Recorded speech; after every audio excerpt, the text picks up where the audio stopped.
Good afternoon. Welcome to this week's episode of the Degenerate Sports Talk. As always, I'm your host, Paul Robinson. And as always, I'm joined by my three cohorts from across the pond. Mr. Jason Huell, Mr. Ken Kang, everybody's favourite redneck down there in the corner, back by popular demand, Mr. John Gaskins. Nice to see you didn't get eaten up by a gator the last week, mate. How's the ice hockey, buddy? Oh, Miami was awesome. Loved it down there. Miami on spring break, and you were looking after kindergartens. You got to love it. Pretty much. All right, we've had a busy week this week. Obviously, with a lot of NFL stuff going on, free agency in Major League Baseball has been absolute chaos, as we expected it to be. But we're going to start with the NFL. Jason, you this week, my friend, are going to take the lead with this one. You're going to run us through the trades, and we'll start because there's a contract extension. Oh, okay. We're going to start with that. Nobody cares. Brady unretired. Whoopee. He spent 3 weeks with the wife and the kids, decided this isn't for me. Fuck this. I'm going back to the NFL. I don't care about the swear jar this week. That's all that matters with Brady. I don't care. It's Brady. We knew it was going to happen. We didn't expect it to take quite as long as it did, but he took 3 weeks and that was it. Brady's back. Yippee. Congratulations. But there's gas prices. Yeah, well, this is what you know. What with all those Hummers and crap that he's got in his garage, it wouldn't surprise me. The one thing that you mentioned to me whilst we were doing prep earlier on is a contract extension that I was unaware of. That I got to be honest with you, I'm a little bit annoyed about. Oh. LA Rams extend Stafford 4 years for $160 million. How much of that crap is guaranteed? 135. Doesn't deserve a penny of it, but whatever. Talk us through it, dude. All right. We'll go with the Rams. Stafford re-signs, goes, they've given up a lot of first-round picks to build a championship-type team. Stafford led them there with Cooper Kupp and all that. So he's signed up to go for it a couple more times. And with that, I'm going to run right into the receiver trades. Here we go. They traded and got Allen Robinson 3-year, $45 million. So he'll go next to Cooper Kupp. And then they traded out Robert Woods because he was injured, wasn't sure. He's guaranteed 13-some million this year. So they traded him over to the Titans for a 6th-round pick.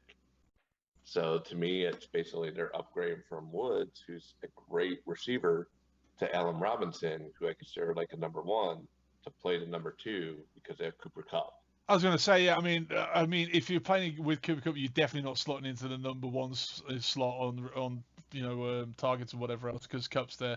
Kupp's been Stafford's go-to guy all year, and basically Kupp has saved Stafford's ass on more than one occasion. As we've said as much on this show. But honestly, to be honest with you, it's Stafford. I don't care anymore. He's already screwed the Lions. He continues to screw the Lions. And quite frankly, from this Lions fan to every LA Rams fan and every Detroit Rams fan, I hope they fail this year. But that's that. Right. How'd that work out for you last year? Shut up. All right. What else have we got, Jason? Come on. All right. Because the NFC, that was pretty light. AFC's made the big moves. The Deshaun Watson trade to Cleveland. That was that's a lot of capital that the Browns have given up to get Deshaun Watson as well, right? Yeah, 3 firsts, 1 third, and a 4th. So to me, that's huge because he was a top quarterback left on the market. Yeah. So, it also helps that he's only facing civil suits rather than criminal charges at this point. But there's still the whole NFL's investigation. But to be honest, as we all know, the NFL's investigations are about as useful as a chocolate teapot, and it will probably, if he ends up getting any kind of suspension, he's probably already served it. It'll be retroactive. It'll probably 2 to 4 games. Yeah, my guess. And with the contract extension that he received, which, if I'm not mistaken, you said was it 230 million that was fully guaranteed? Yep. That's what took him to the Browns. It's not. Nobody chooses to go to Chicago to the Browns. I'm sorry, it's just not happening. Nobody chooses to go to Cleveland. The money took him there. They have no weapons. They are halfway towards a rebuild already. There's no way in hell that it's the money that's taken. I mean, don't get me wrong, you build around Watson now because you've got your QB, but damn it, if the money does not talk, why did the Lions pick up the phone? The money 100% talks, but they have a great run game with Chubb and Kareem Hunt. And then they did the trade too and got Amari Cooper over from Dallas for a 5th-round pick and a 6th-pick swap. So they now have their number 1 receiver to go with him. Well, and they needed to get him a receiver anyway, didn't they? So. Oh, 100%. But now the question is going to be is, will they get like a Landry re-signed? Will the Fuller follow Watson? Because when he's not hurt, he's a man with Watson. Or will a Julio Jones go over there and become their number 2 as well? Yeah, I'm hearing different things about Julio Jones. Gaskins, you had your hand up there before I cut you off, dude. Crack on. No, I want to ask Jason, right before Watson signed with Cleveland, it was announced that it was down to 2 teams for him, New Orleans and Atlanta. New Orleans, I get. Breeze is gone. You got to replace him. But Atlanta had Matty Ice. How would that have played out? They've actually kind of hurt Matty Ice's opinion. So the rumor is now Matty Ice will possibly end up in Seattle. So they're going full rebuild because Calvin Ridley, obviously being suspended all year, they're out their 1st-round pick with him sitting out. So they're going full rebuild. Fair enough. All right. Did you mention Allen Robinson going to the Rams as well yet, or have we get into this? Yeah, I slid that in with the Stafford, but you probably blocked it out. I'm pretty sure that I went like this. Nah, not happening. I don't want to talk about it. It's the Rams. They suck. I hate them. All right. What else you got for us this week with the NFL side of things? So it has been a busy week. All right. A couple under the radar signings, or actually, let me go with the big one, Devontae Adams to the Raiders. Because Green Bay Rodgers losing him, losing their top receiver.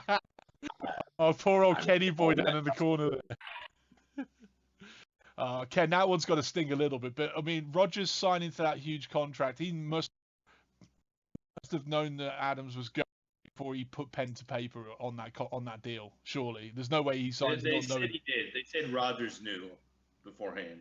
Yeah, I mean that's a big weapon that's being lost for Aaron Rodgers, and let's face it, he's fast approaching his twilight years and should already, much like Brady, should already be out to pasture, quite frankly. But making little NFL quarterbacks himself, if he can find a woman that actually wants to stick around with him long enough. I'm happy to throw shade this week. I really am. I don't care. I'm just saying. But Green Bay have lost, with Green Bay losing Adams. Who are they looking at now to replace him? Because Ken, you know more about their depth chart than I do. Man, right now Lazard is their number 1. And Bob is number 2. Like it's bad. Those are the only 2 players with over 80 yards receiving on their team right now. So, obviously with free agency is now done, they're going to have to go out and get somebody. Any particular names popping up in Green Bay as a trade target, perhaps before the draft? Not right now. Like I really haven't heard any names. I mean, I'm scared. They've still got Jordan Love as a big ass trade piece. I mean, they could maybe do something. Haven't heard any trade noise about Love at all. None.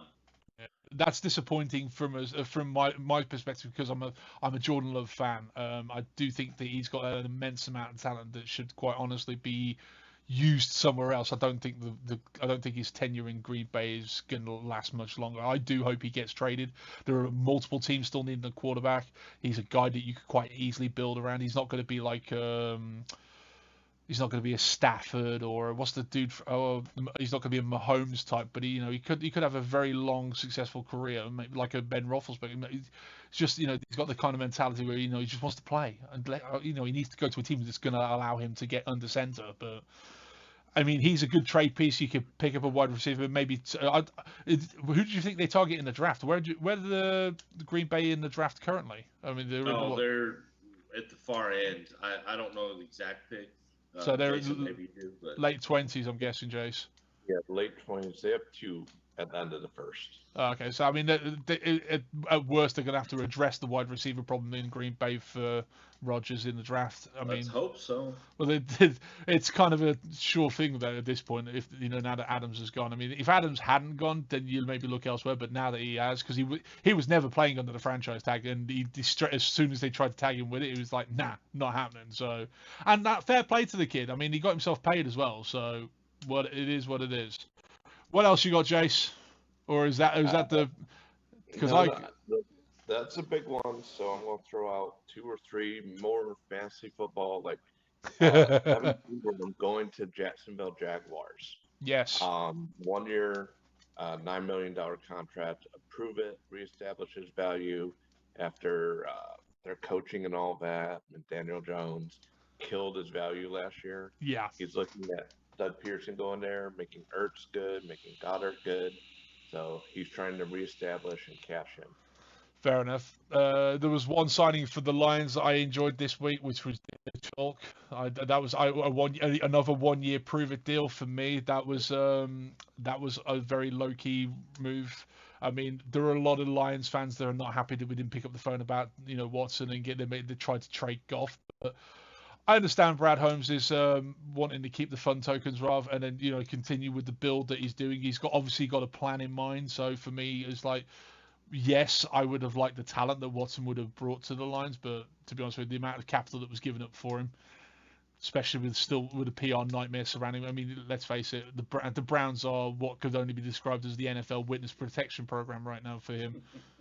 Am I wrong? Hey, that was the Lions for a good long time. It's so, still, to be quite honest with you, Gladly I'm pretty sure the Lions still are to a degree, but just not to the extent that the Browns going to have to be for the next 2 to 3 years. So that's just me. Steak by the lake. Exactly. I mean, nobody goes to Cleveland willingly. It's cold, it's damp, it's horrible. Even I went to Cleveland, and I've been to Detroit several times over. So that's all I'm saying. What else you got for us, Jace?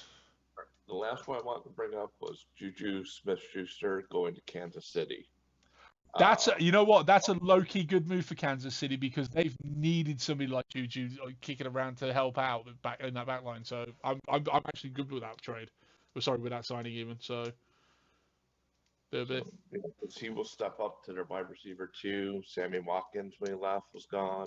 Pringle did good last year, kind of fell into the role. And Hardman, their rookie out of Georgia Speedster, never performed as they wanted him to. So now they get him to go with Hill and Kelsey. Yeah, that's going to be freshman, teething issues. I think he may break out this year, but there we go. Right, you're done with the NFL stuff, yes? Right, we're going to move on to this. We're going to move on to the homework this week, boys. We are, because literally, I'm not going to lie, I didn't actually do my homework until about 15 minutes ago before pre-show. I know it's been a busy couple of weeks. Gaskins wasn't here last week, so we didn't do our favorite MLB prospects for the AL West. But this week, because the man didn't get eaten by a gator, or chopped in half by some rookie goon on the ice rink, we're starting with we're going to continue with our favorite prospects in baseball, and this week we're on the AL West, and I'll start us off. We're going to do... I was going to try and do it in alphabetical order, but then I realized I didn't write it down in alphabetical order, so I'm going to go with the Seattle Mariners and my pick for this week, and I seem to have developed a theme, because I've just noticed as I'm looking at my sheet, I've picked all pitchers this week. Genuinely have picked all pitchers. I know for a fact that Gaskins is going to have at least my Texas pick on here, but with Seattle, I'm going with Emerson Hancock. He's got a great ratings on fastballs, curveballs. Fastballs at 65, his curves at 55. He's got a slider that plays at 60. Same with his changeup. Control at 55. He was picked in 2020, first round, 6th overall. He's 6'4", he's got a hell of a frame, and he's going to be up by the end of this year. That's going to be my hot take, I think, for Seattle this year. I think that rotation is going to need something. If he plays down in Double and Triple A this year, I think he comes up and makes an immediate impact. I think this is how good this kid can be. Emerson Hancock for me, Seattle Mariners. That's my pick for that particular team. Gaskins, let's go with you for the next one, bud. Mine's going to be a guy I've been following for about 5 years now, Sam Carlson. He's their number 23 prospect. Remember, Ken and I were going past the top 10. I No offense. I mean, y'all can stay top 10. That's great. Just Ken and I are digging deep a little bit. But he's their number 23 prospect. He's 6'4" right-hander that was drafted in 2015 or 2017. The reason I like him is back then he had a 60, 55, 60, 55 scorecard. So 3 above average pitches with above average command. In 2018, he was their number 3 prospect ahead of Julio Rodriguez. But between Tommy John in 2018, lost all of 2019, 2020 because of COVID, lost all of 2020. Now he's healthy, so if he can regain some of that, you're looking Yeah. at a deep target. Yeah, he's a guy that's going to move up the team prospect rankings very quickly as long as he starts out strong. Hopefully, spring training goes well for him. Ken, who have you got? I have the number. I went way deep. I went number 30. Here we go. Juan Pinto. He's 17 years old. His fastball 50, curve 55, change 50, control 50. He's one of the top pitching prospects that came out of the international signing out of Venezuela. He's 6'3", but he's 6'3", 165, but he's already added 15 pounds of American food. American Twinkies. Right. Probably cheeseburgers, but you know. Cheeseburgers and Twinkies, man. You know, the redneck diet. So his best pitch is that curve, but his fastball hits 90 already. Yeah, no. So, you know, and he's a lefty. Nothing wrong with that. So he's definitely somebody to watch for. Yeah, weirdly enough, actually, I was looking at Pinto thinking, you know, I know for a fact that you guys were going to end up deep diving in, and I was like, yeah, maybe I should take him, but then I thought I'll let Ken have him. So there you go. All right, and also weirdly enough, I've got him on a couple of teams as well, so I'm very much looking forward to seeing him play. So, Jason, who have you got for the Mariners this week, bud?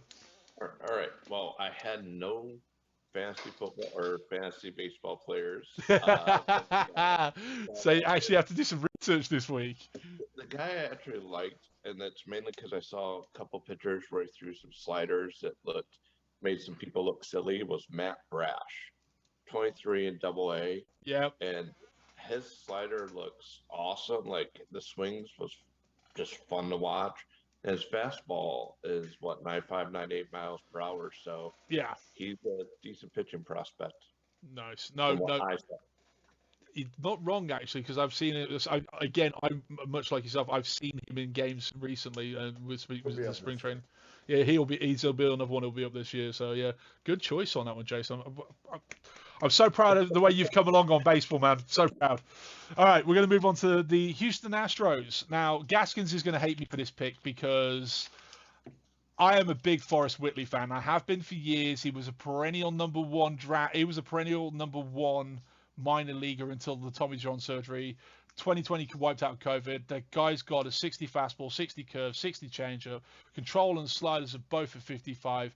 He was a overall number one prospect in baseball at one stage until the injuries happened, and what are the Dusty Baker effect, as I like to call it, because no pitcher has stayed healthy under a Dusty Baker team ever. So, but Forrest Whitley for me is somebody who I've had it on teams for years. I've traded for him. I've traded big pieces. He is the perennial blue of the Astros current minor league system. I don't think he's their current number one, but he's up there in the top 5. But honestly, I got from a fantasy perspective, pitching wins leagues. Gaskins knows it. Ken knows it, especially in AL versus NL. Pitching always wins leagues, and Forrest Whitley has got talent for days. Can't say nothing highly about the kid enough. The only problem is he's got injury concerns with that shoulder, and that's the only issues I got worried about him. But it would be somebody. Hopefully he has a strong spring. Hopefully he has a strong start to the minor league season. I think he's in AAA this year. I'm hoping this is the year he finally gets called up, and I really want to see him playing down at Astros land. So that's my pick from the Astros. Jace, we'll start with you on this one now, mate. All right. The only Astro I had on my fantasy team is Joe Perez. First base, third base, 18 homers and 34 doubles. So I'm looking to fill that spot. So he was my choice for that team. Fair enough. Ken, who you got for the Astros? But who's your favorite prospect down there? That was hard because I did not like most of them, to be honest.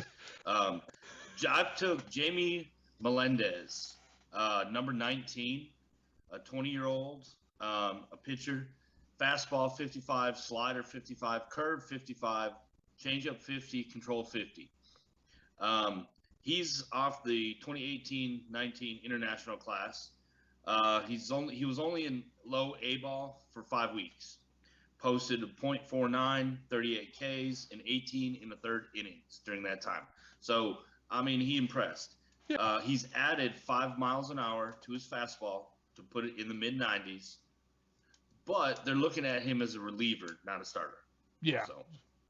That kind of, the sounds of things, that's the kind of guy that you would put in back to middle to the back end of the bullpen and, innings eaters, as we call them.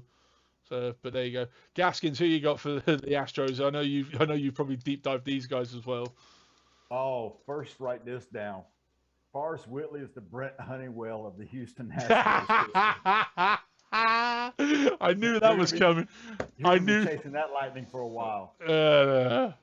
I went deep in their system. I went number 15.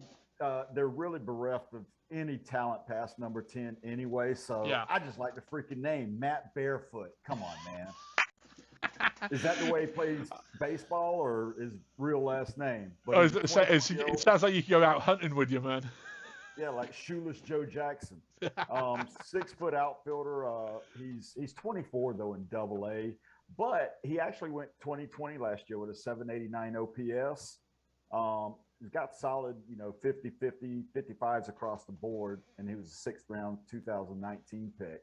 So it's not like he's not a prospect, but still, cool name. Okay, cool, no worries. That's the weird. I think that might be the weirdest pick you've made so far, Mr. Redneck. But there you go. All right, we're gonna go with the LA Angels of Anaheim on the next bit. I've gone pitching, and again, I've gone with somebody who's in the top 3. Mostly because this is a guy this is a guy I'm high on because of the skill set, and it's also a guy I've been heavily drafting this year. It's Sam Backman. And this is Gaskins will appreciate this. The reason why this kid has got a fastball that's graded at 70. He's got a slider graded at 65, changeup is at 55, and his controls at 50. This kid has got 3 above or better than above average pitches, plays well, and the Angels are in desperate need of pitching talent. This is a kid that could quite happily get fast-tracked into the majors as early as the opening day, because that rotation still has holes, even though they've now got Ohtani and Thor. Backman's got, skills that play at the major league level. I mean, one definitely very, very quickly could rise through the ranks in double AAA and all that, and get straight to the majors. He could be, if he has a great spring, which is not unheard of for rookies. Easily an opening day starter for me. Probably projects as a number 2, number 3 starter in the rotation. Personally, with that fastball, if it doesn't work out long term in a rotation somewhere, you back in bullpen, maybe set up closer guy. But that fastball plays, man. Backman, there's your pick for me from the LA Angels. Ken, let's start with you on this one, bud. All right, man. So Bachman is a no-brainer. It really is. Because you sniped me in a league for him as well. I have him in quite a few leagues.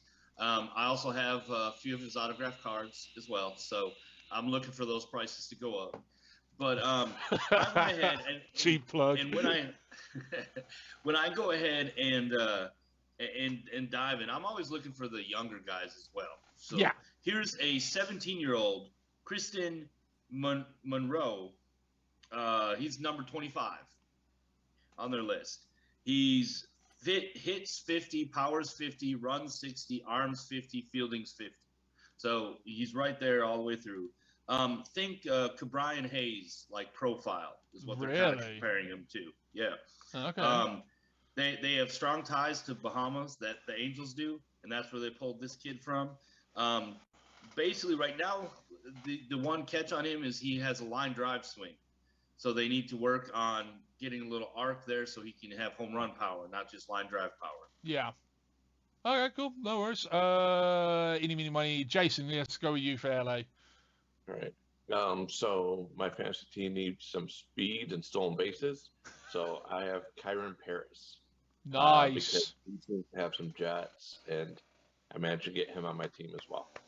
Nice. Fair enough. That's a good shout actually. I like that one. Even hell, you even got a round of applause from Gaskins. That's how good that pick was. Gaskins, who you got? Well, Bachman's a good pick too, but if you're going to go with Bachman, go with Turner Overdrive. A lot better, I mean. And like them, you ain't seen nothing yet because I took number 11, Landon Marco. He's a right-handed pitcher, 6 foot.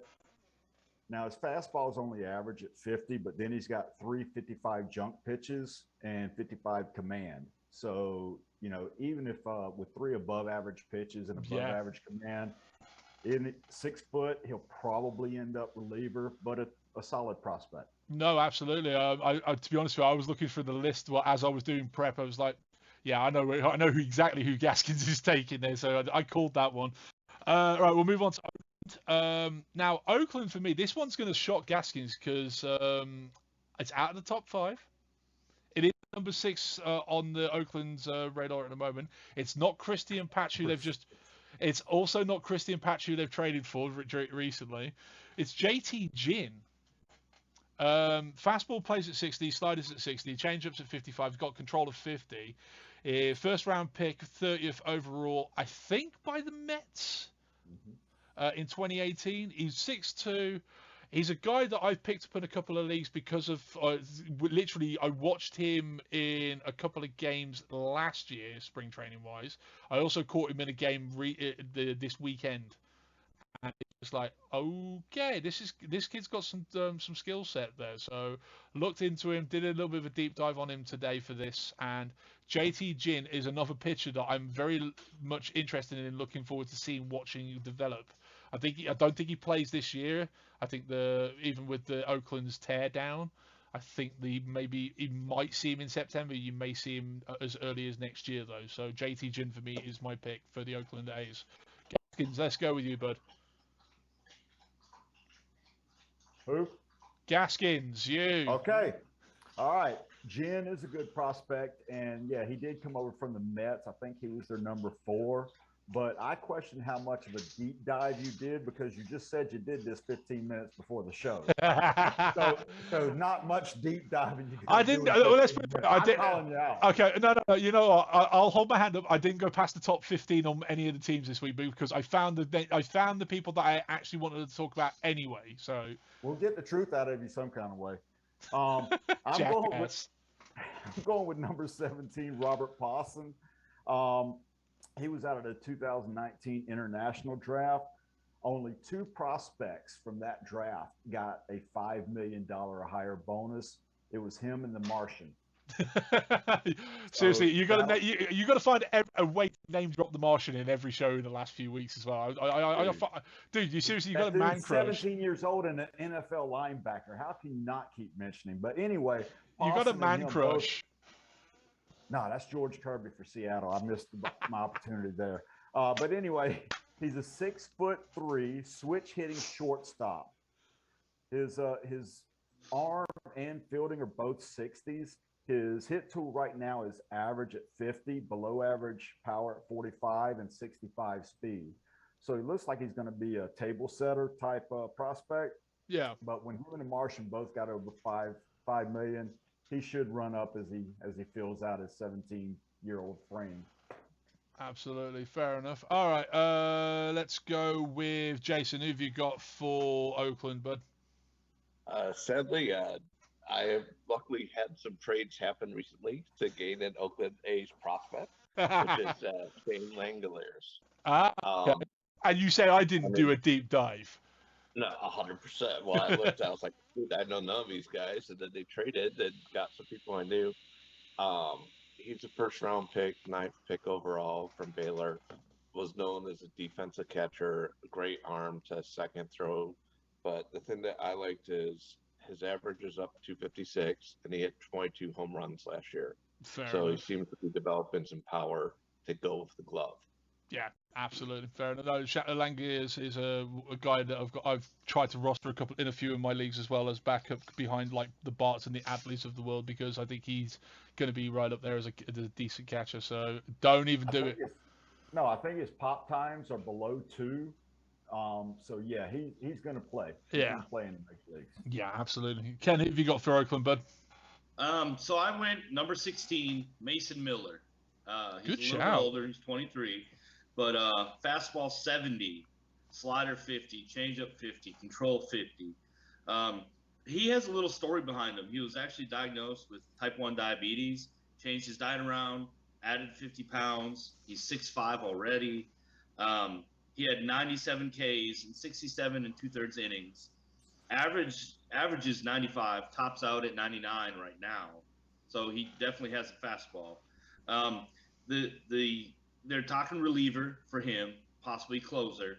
But they're looking Profile. well, yeah, but he needs to actually be able to finish hitters off. So he's still working on. He still has some rust to knock off there. Yeah, I mean, to be fair, that profile does play the back end of the bullpen for me, but I mean, that's not a bad shout there. All right, so moving on to the Texas Rangers, who, you know, have already splashed a lot of cash already this year. Now, my pick here is a guy that Gaskins actually turned me on to probably 3 or 4 years ago. He was low end in the Rangers rankings for prospects. I think he's the current number 6 prospect in the league. In their organization at the moment, Cole Winn. He's got a fastball at 60, curve at 60, sliders at 55, same as the change, controls at 50. He was picked in the first round, 15th overall in 2018. He's a guy that I know the Gaskins is very high on as well. I've been since Gaskins turned me on to him. I've been keeping a watchful eye. Again, another kid that's got a hell of a lot of potential in front of him, and looking forward to seeing what he can do. Because I believe he's another one that's in AAA this year with again, could have a spring training to push his way into the rotation. Even though Texas's rotation's I think set right now. Gaskins, would I be right? Pretty much, but I think he'll force his way in. I mean, he can force his way into that 5th starter spot. I'm pretty sure. I mean, he's legitimately got the stuff to force his way into that rotational spots for me. But yeah, Cole is my pick for the Rangers. Let's go with you, Jay. So you got. Right, and the pick I did was because I kind of want to bring up a subject as I'm going through these prospects.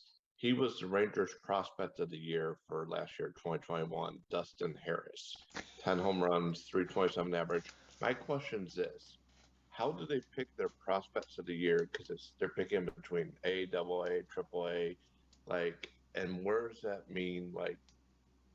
Is that a helium guy? Is that someone I need to be targeting all the time? If you haven't already rostered Dustin Harris currently, you are not getting him off any kind of free agency because he's already going to be on people's rosters already. That's how good. I mean, helium guys go, he's been gaining traction for 2 years, Gaskins, at least. Yeah, I'll take that one for you. Right now, last year he was their number 16 prospect, 6'2", first base outfield. Because it's fun. And welcome back to Degenerate Sports Talk. I'm just having a bit of a giggle with the boys in the break. Right, so this week's been obviously it's been a massive week for Major League Baseball. There's been trades, there's been free agent signings. It's been a bit chaotic. There's been fights in spring training. It's been insane. But we'll start off with the news that broke early this morning for me and probably late last night for you guys. Trevor Story to the Red Sox. 6 years, $140 million. And he's moving to second base. They've got Xander Bogaerts, who I believe is in his last year of arbitration, if I'm not mistaken, Gaskins. Yep. So, I mean, that was a no-brainer having Story move over, but that's also an eye to the future if they lose Bogaerts to free agency in the off-season. So, not a bad deal for Story. Also, not a bad deal for the Red Sox. That seems like a very good team-friendly contract at $140 million. Not gonna lie, I'm impressed with that. What do you reckon, Gaskins? My prediction is they trade Xander, move Story back to short because they've got York Peppermint Patty coming up, and he's a good, very good prospect, top prospect. So I say they move Xander and refill their, restock their minor leagues with him, and then move Story over because they got him signed long term. Did they trade Xander Bogaerts before the start of the season, or did they wait till the deadline? I don't know. It's the market's pretty much dried up because you've already got Correa and Seager and all of them signed. But if there's any that feel they lost out on them, like Detroit, you might could get, maybe a Torkelson or a Green for Xander. I would try it. I would try it. So I got a question real quick for you, Gaskins. What are they going to do with the logjam at short now with Mayer? With who? Mayer. Marcelo Mayer. Prospect.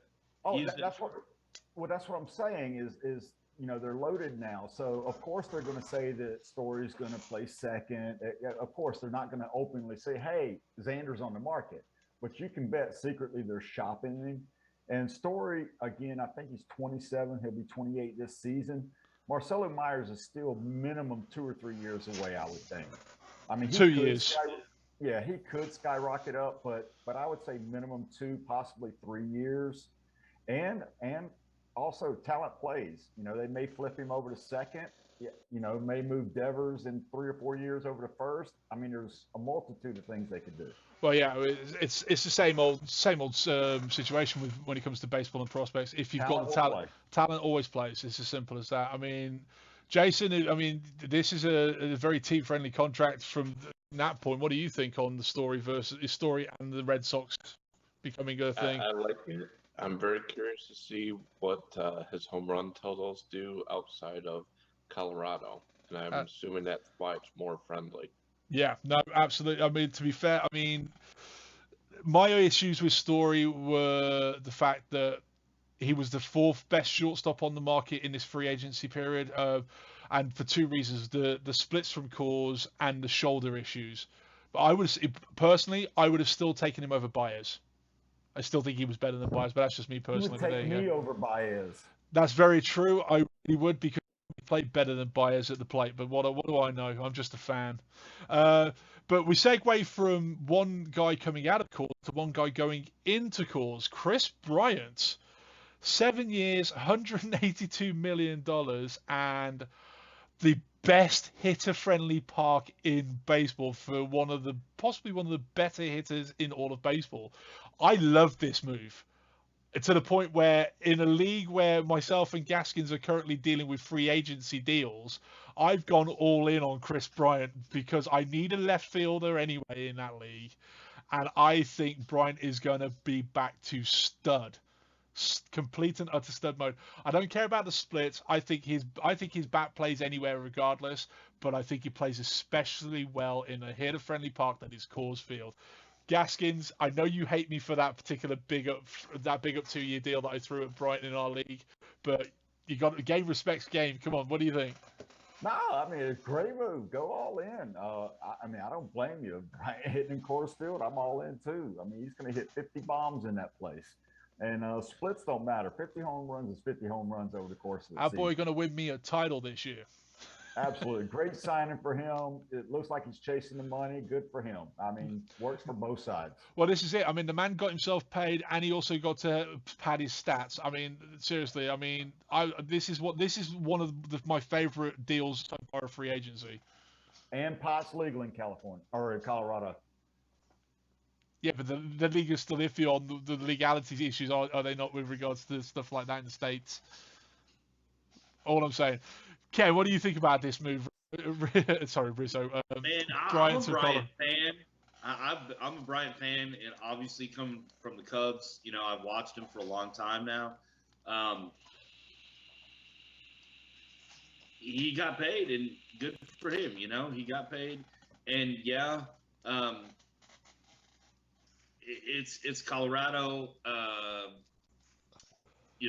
Do they make the playoffs even?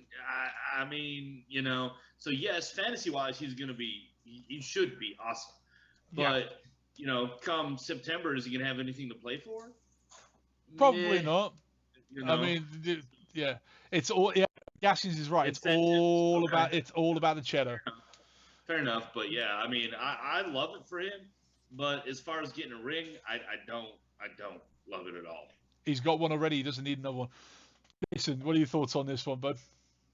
I agree. He got the money. He's already got the ring. Uh, Great deal. Fair enough.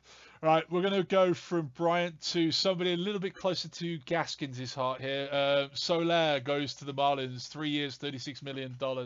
This was your perennial World Series MVP for the Braves, was he not? How the He hell did you? was. How the hell do you not re-sign him for that kind of cash? Well, we were trying to.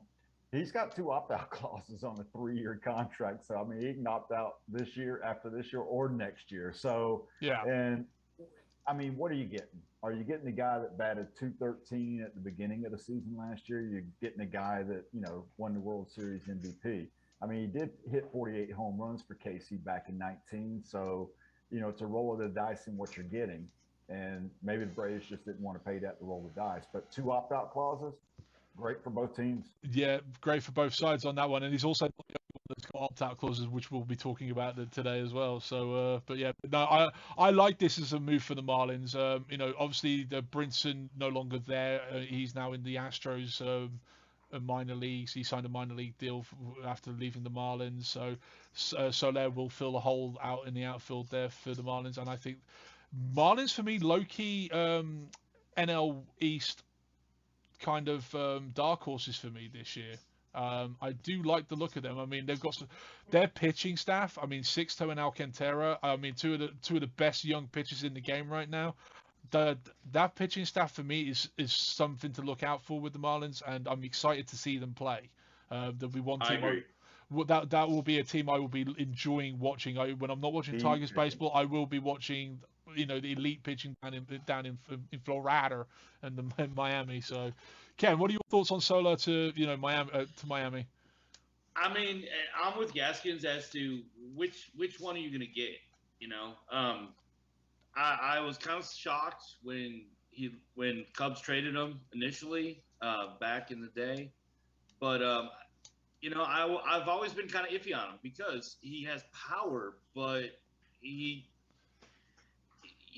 lacked maturity to me. Yeah. And now it's been years since he's been with the Cubs, so I mean, Kansas City may have done. I think I like the move. Yeah, I think he saw the purest form of Solar in the World Series for the Braves. I really think that's the guy that he's been trying to be for a very long time, and I think it finally all clicked together. And I hope he can sustain that with Miami. I really do, because he's a very interesting player to watch. He's by all accounts decent dude. So there is that. Jace, any thoughts on this move, or should we just schedule on a little bit? Well, I just like that they're bringing in like World Series experience onto that team. So to me, I like the and on veteran and on a very, again, yet another team friendly contract. We've talked extensively about CBTs and certain things that happen with the CBA negotiations on this show. I mean, the one thing that just to sidebar a second, one thing the Players Association gave up than they really shouldn't have done was a salary floor. I'll explain more later on in the show, but team-friendly contracts like this that get, especially with players that have opt-out clauses, are good for both sides. I mean, yes, it's a decent dollar amount for a Soler and his talent, but he also has that. If it's not going, if I have a great season but we don't go anywhere in Miami, I can go back into free agency next year. I like this deal for Soler personally. I also like it for Miami because then they can say, well, we want to go in, but we want to do this. But there it is. Another one for the Braves, actually. Kenley Jansen signing a 1-year, $16 million deal. I literally do love this move. I mean, Braves need some bullpen help anyway. This is the guy that solidifies the back end of your bullpen straight off the bat without even breaking a sweat going into spring training now. Gaskins, this is a great move for the Braves, and yet another decent dollar sign, $16 million. I mean, I know you guys are owned by a media group, and you're a bit tight-fisted, but that's a decent number for the perennial closer like Jansen. and just think we'll have Acuna back. We got Olsen now. We got Jensen, and we're already World Series champions. Yeah, baby, 2022. Yeah, no. To say, I mean, Jansen's a great deal. The Olsen deal, the trade itself was amazing, but the extension was fantastic. I mean, the Braves got to be perennial favorite to repeat. I mean, It's that's hard to repeat, but it's I hard to think repeat, but we're going to stay there. you're in the conversation at the very least. You're guaranteed. Well, I would like to say guaranteed, but because nothing's ever guaranteed in baseball. You're 162 over a year. But you've got to be favourites to make the playoffs and at least challenge for a World Series. I mean, anybody going to disagree with me on that one? Oh no, playoffs for sure. Now World Series. I mean, if LA stays healthy, that lineup's sick, and they got some hot pitchers too. Yeah, that's very true. Jay, any thoughts on the Braves and Olsen trade and extension or the Kenley Jansen thing? So I watched some of the Dodgers games, and it seems like they had lost faith in Johnson as a closer a little bit. So that's why I'm kind of surprised you guys are all pumped about it because I feel like he may have stepped from being like the elite closer down a tier. For me, Kenley Jansen is a guy that's needed a breath of, much like Gary Sanchez has needed one for a very long time. He needed to get out of LA. The LA media market and the New York media markets are very similar. They are beasts. They eat people alive when they're having down ticks and down years. Jansen's had a down year. It's not, you don't make any bones about it. Yes, he struggled, but he's still got the talent to be the elite level closer. And I think going to the Braves on a 1-year deal, and a 1-year deal where he can go, you know what, I go back to stud status. I can maybe project that into another 2 or 3 year deal the following off season. I think it's a great move for Jansen. I think the talent and the skill set is still there, and personally I think it's a great move for the Braves. As much as it pains me to say that out loud, Gaskins, you're nodding your head in agreement with me. I like Oh yeah, it.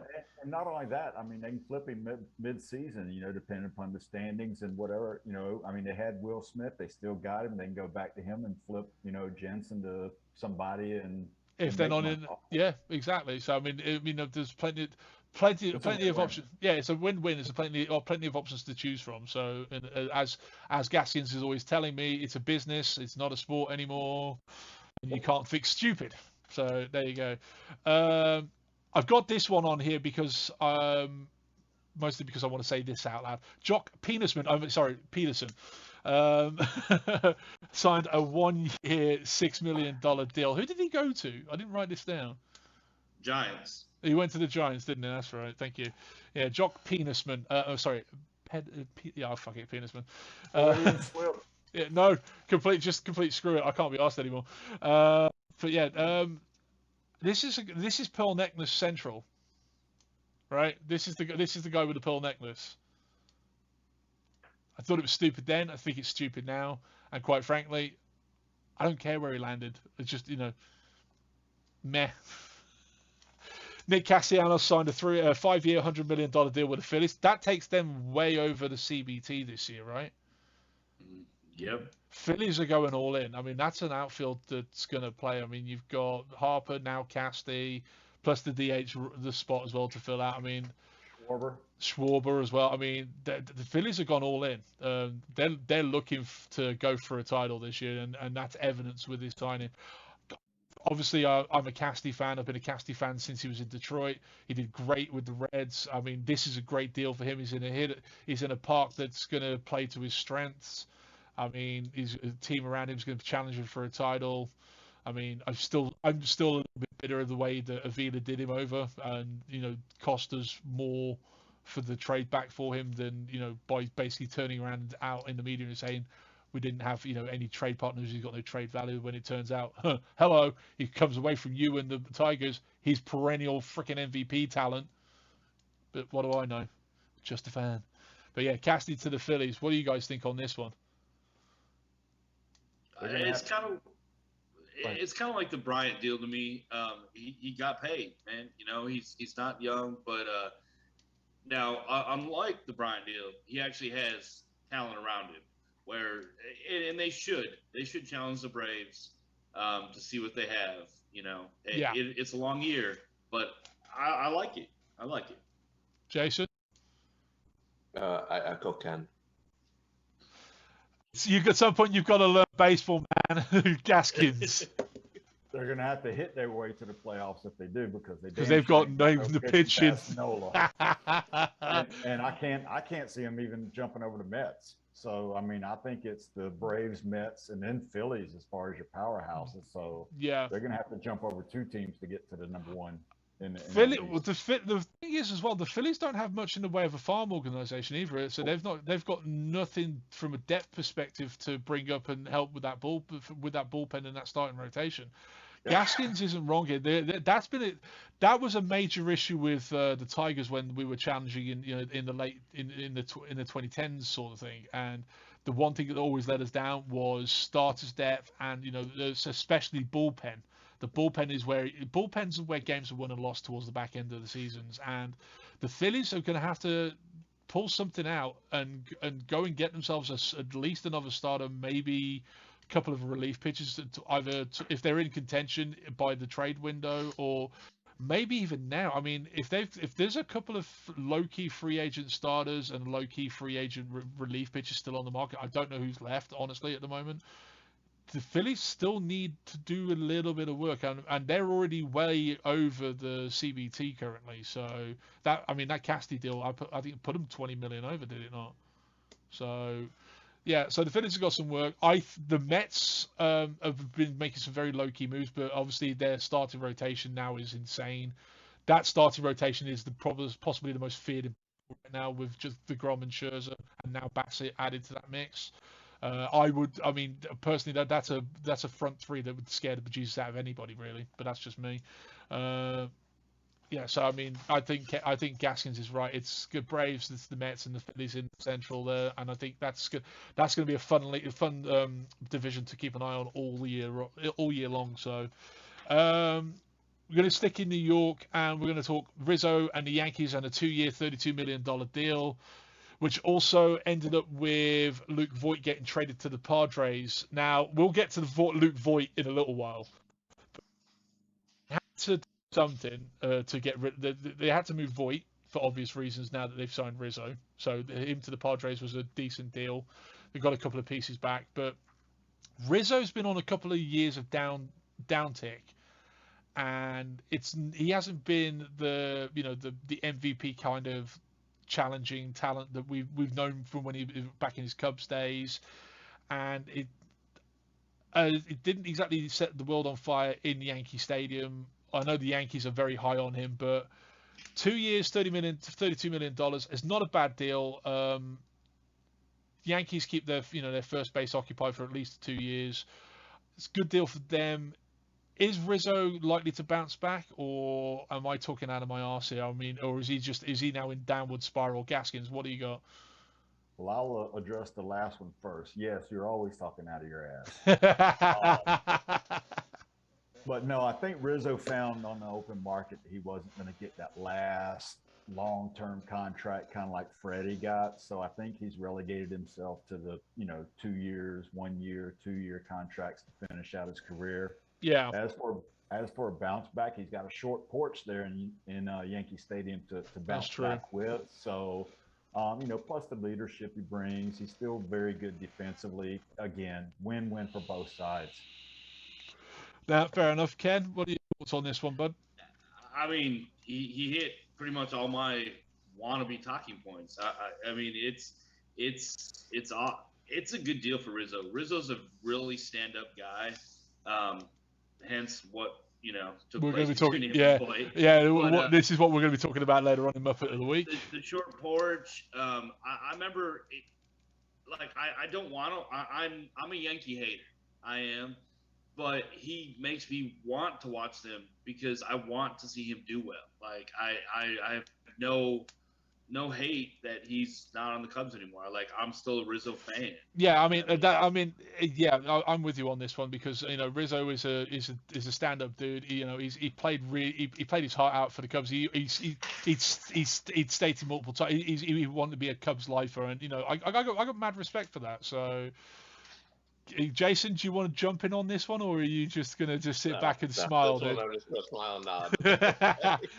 All right, we're going to move to Freeman and the Dodgers. This is one where me and Gaskins want to just hang ourselves. 6 years, $162 million.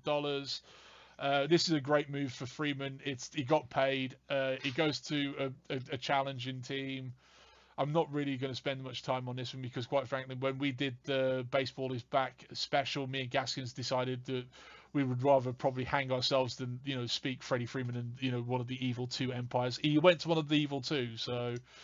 Freeman, yeah, great move for him. Dodgers are obviously losing either patience or something with Bellinger at first. I'm not quite sure what's going on there. Maybe Bellinger plays the outfield predominantly now, I would assume, down out there. Maybe they've lost confidence or some faith in Bellinger. I don't know, but I mean that's a good move for Freeman. He got himself paid, which is what he was chasing. Again, this is another guy that wanted to stay at Braves, but obviously and has come out and stated that the Olsen trade hurt his feelings. You got paid, dude. Shut up. So, Gaskins, quick thoughts on this one? You're a grown man. F your feelings. I told you it was a business, and I called both of them. I told you did. Going to one of the evil empire, and I told you the Braves were going to trade for Olsen. Yeah, dude. I mean, that was written. Yeah, you hate. I gotta say, I hate it when he's right because he gets a little bit cocky with his predictions. It just drives me nuts. Ken, your thoughts on Freeman? Well, my thoughts on Gaskins is like you in that aspect. You both. When you're right, oh my lord. But anyways, touchdown. I know my team. Right. I mean, it's good for Freeman. It's good for the LA. It's good for all that. I'm not an LA fan by any means, but I don't think that lineup is sick. Do LA have any fans themselves at this point? I don't even know. There you go. Not really. No, Jace, you got any thoughts on this one, or are you going to smile and nod on this one too? Actually, because Bellinger fell from his MVP season because he changed up his swing style last year, had a bad year, so it's half of it's in his head. And then with the DH coming, because they have Turner and Freeman that they can rotate into the DH. Yeah. Actually, that makes that lineup even crazier. Yeah, fair enough. The Reds made some trades this week that Gaskins was hot as a button on. They traded Amir Garrett to the Royals for Mike Minor and cash, and then they traded Suarez and Winker to the Mariners. What did they get back from the Mariners in that deal, Gaskins? Garbage. No, I'm serious, man. Come on, man. Read the room. Just read the room. If you want to dump a contract like Suarez, you could attach a second-tier prospect or two to it for someone to take it. They had Seager retiring, so they needed Suarez, but to add Winker to it just to eat the contract, come on, man. Read the room. They could have got, and then they didn't get anything back. I don't even think they got a top 10 prospect back from them. I think they've got the first or second round pitcher from this year, last year, and some kibbles and bits thrown in. I don't know. So they got Avilad. Who? They got Avilad. They got rolled. Exactly. They got rolled. They got Avilad. But I mean, they could have dumped the salary and then to turn right around and trade Mike Minor for Amir Garrett, who at least has a ton of upside, and then you're taking on salary when you just made a crazy trade to dump it. I'm telling you, I'll put the sign that you cannot fix stupid. You just put it up, bro. Put it up. I've got no issues with it. I got to be honest, I agree with him on this one. I mean, I know he was hot, and I know I'm fishing at him at the moment because it's easy to really win on this one. He's not wrong. This was a scratcher and a half for me when I trade earlier on. It was just like, really? I mean, the Suarez deal alone, it made absolutely no sense. I tell you what, the Suarez trade looked a hell of a lot like the Justin Verlander trade from the Tigers to Houston in 16-17. That's how bad that trade looks right now. So yes, the Reds got a big time there for a salary dump. So There you go. I'm not even going to throw you guys because you guys are already nodding in agreement, so there's no point. My last one on the on the signings this week is one that's got me pissed, and I'm freaking annoyed. And I've left it till last because I know for a fact that I'm going to spend at least 3 minutes on this because I hate Chris Illich. There's no way to describe this deal. It's just Chris Illich is an absolute bum of an owner.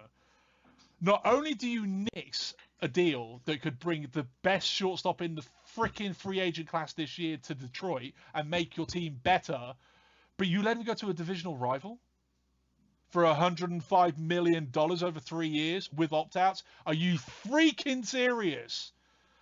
Chris Illich does not deserve a baseball team. Doesn't deserve it whatsoever. This is a great deal for the Twins. This is a fantastic deal for Scott Boras and Correa, because quite frankly, this is a deal that gets Correa paid a substantial amount for 1 year. He opts out of his Twins call. He has if he has a decent year with the Twins this year, he'll opt out after year 1, which is basically what's going to happen. Gaskins, this is writing on the wall. This isn't even a prediction; it's a spoiler. Literally, 1 year in the Twins, gets his old agent paid, and you watch Correa get $350-400 million next offseason with Boras as his agent. The only reason why he did this deal is to get his old agent off his books. Simple as that.